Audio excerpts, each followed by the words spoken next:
So, assalamu alaikum, barkanmu da haka, sannunmu da ƙara kasance da cikin sabon show.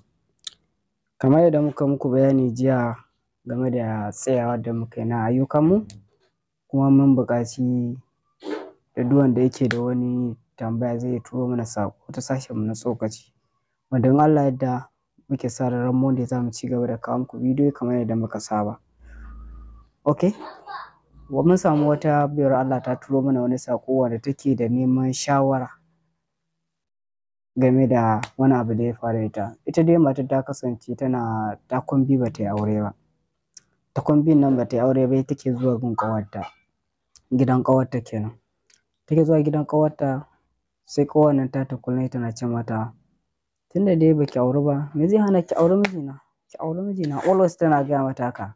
Ita kuma ta ce a haba, ya zan yi aure mijinki? Ke ba za ki kihi ba, take cewa ita ta ya za ta yi kihi da ni, da ta ya zan kihi da ke?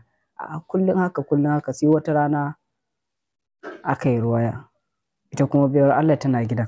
Da aka yi ruwa sai ya kasance dare kuma ya yi, sai ga mijin matar ya dawo. Da ya dawo sai ya ce a wance, suka gaisa normal suka gaisa. Da suka gaisa sai ya ce ga kuma dare ya kuma ga an yi ruwa, ko za ki kwana? Ta ce a'a ita gaskiya ba kwana za ta yi gidan nan ba, domin a gida za a yi mata faɗa tunda ita ba budurwa ce, kuma mahaifinta zai iya mata faɗa ya ce a ina ta kwana. Sai ce to shikenan, me zai hana a rage miki hanya? Nan da ta ce to shikenan ba matsala, tana ɗaukan jakarta sai ta ga fuskar ita waccan ɗin ya ɗan canza, ita ƙawarta ta. Kuma ita ƙawarta ta ita take cewa ko za ta aure mijinta, amma daga wannan sai ta ɗan fara canza fuska. Suka fita waje, da suka fita waje ta je ta buɗe, ya je buɗe mata mota. Da ya buɗe mata mota ta shiga.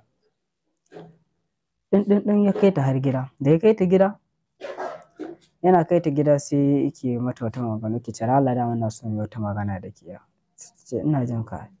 Sai ce me zai hana in ƙara da ke tunda ina so in ƙara aure? Ta ce ni kuma? Ta ce ya ce eh. Ya ce baka ga kai mijin abu ƙawata ba ce ba kaza da gaci? To ai ba uwar ku ɗaya uban ku ɗaya ba. A lokacin nan ne ta nuna a'a.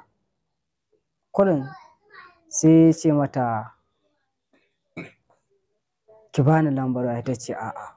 Kurin sai ya ce okay to shikenan. Kurin sai ya ƙilalen ta ga ya danna waya ya kira ta. Ta ga baƙuwar lamba. Ta ce ina ka samu lamba ta? Ya ce ai shi daman ya daɗe yana da lambar ta. Daman tun lokacin kafin ya auri ƙawarta yana da lambar ta. To ta saving contact ɗinsa. A'a, me zai faru? Kurin ta yi dariya ta koma gida. Da ta koma gida tana zaune a gida, to bayan kwana biyu haka sai ta ga ba ta ganin status ɗin ƙawarta, ƙawarta ba ta neman ta, sun saba suna yin waya akai-akai, a kurin ba ta ganin ta a status. Ta ce a'a. Sai kurin mijin nan wancan ya kira ta waya, sai take cewa ni na ga kwana biyu kwata-kwata ba na ga status ɗin ƙawata wancan, lafiya ko? Ya ce baki san kuramar da aka yi ba lokacin da koma gida. Ai na koma gida ta haune da faɗa, don me zan rage miki hanya kaza da kaza. A lokacin nan ma ta yi blocking ɗinki. Ta ce ta yi blocking ɗina? Ta ce ita dama abin da take gada min duk don ta gatsa ledi ne, ko kuma ta walakanta take cewa in aure ka. Shi kuma ya ce to in dai magana da ta faɗa ta tabbata, to in har za ki yadda to ni zan aure ki. To shine take neman shawara, shin ta yadda ya aure ta ko kuma ta bar ta dai da magana da ta gaya mata na walakanci, take cewa always ta aure mijinta. Shine take neman shawara a gare ku masu kallon wannan tasha ta mai albarka. Za mu so ku faɗi ra'ayoyinku. Shin ta aure shi ne ko kuma ta rabu da ita duk da ta gaya mata wannan baƙaƙen maganganu?